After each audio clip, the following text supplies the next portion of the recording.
To get pre-postage on Vinted, start by typing Vinted into your web browser's search bar. This will give you access to the Vinted.com website, which should be the first option in the search results. Upon accessing the site, you'll see various features, including a catalog, search bar, inbox notifications, favorites, and sign in or sign up buttons.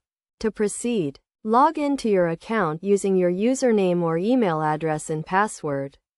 Once logged in, you'll have access to your Vinted account, where you can view the Sell Now option, Visit Guide, Vinted Guide, and Language Settings. To obtain pre-postage, click on your settings to check postage, add a shipping address, choose delivery options, or view your products. If you're purchasing your first product, you may be eligible for a discount, including free postage. When selling your first item, ensure you factor in the total cost, including postage, as it may not be included in the initial price.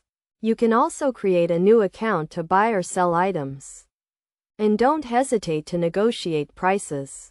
By following these steps, you can navigate the Vinted website and take advantage of pre-postage options.